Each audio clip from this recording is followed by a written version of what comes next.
Bismillahirrahmanirrahim. Welcome back to my channel.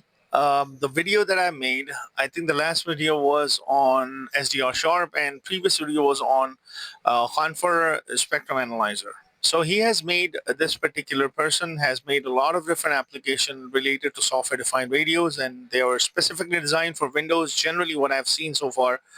And I think the last video we looked at, if you go to download page, I think it was this particular software, which is a very comprehensive software, easy to use, which is called a Fosphor RSA. I was going through the website and I came across another cool tool which is available at his website, or this is known as Fosphor. The software is known as Fosphor. I'm going to show you this from here.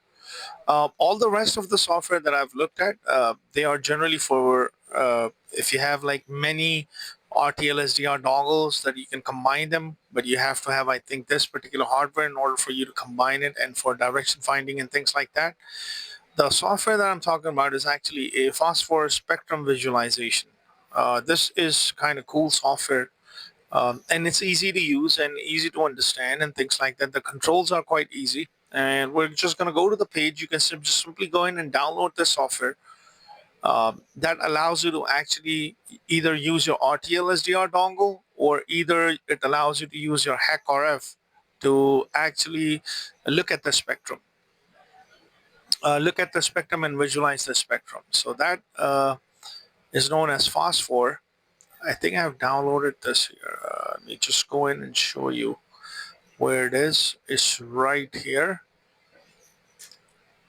All right.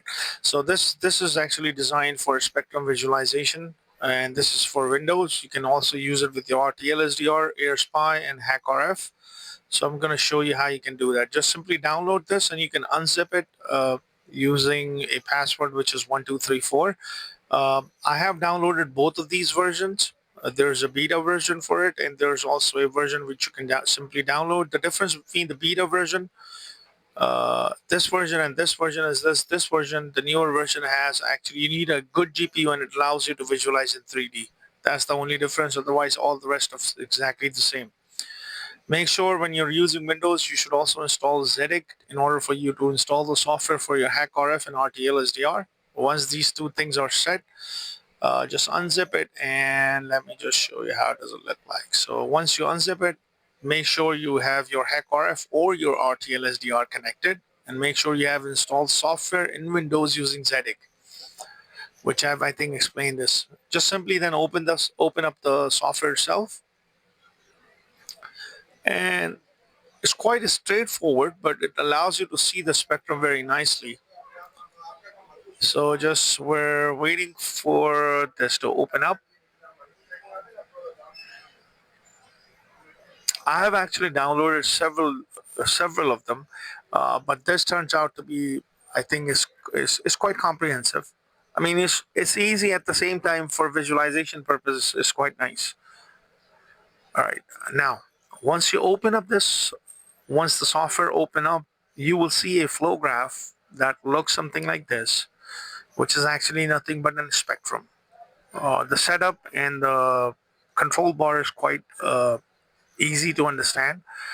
First is, if you just want to visualize a particular frequency, you can just simply go in and visualize the frequency. For example, I want to look at 955 megahertz. I can just hit enter. So I can play with the gain I want. All right. So I can go up to 30 dB. Let me try something else just to see if everything is working perfectly fine. So 945, my spectrum is quite good. I have a lot of activity at 945. I can scale my amplitude if I want. We're just going to leave it at 1.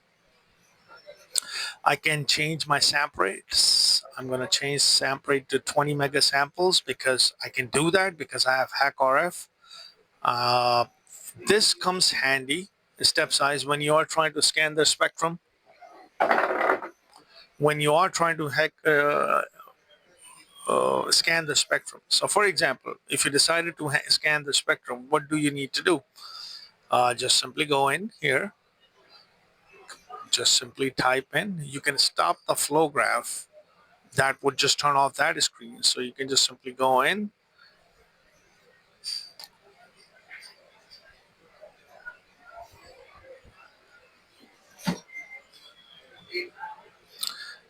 You can just simply go in and change the frequency, let's say from 935 megahertz, and I want to go up to 960.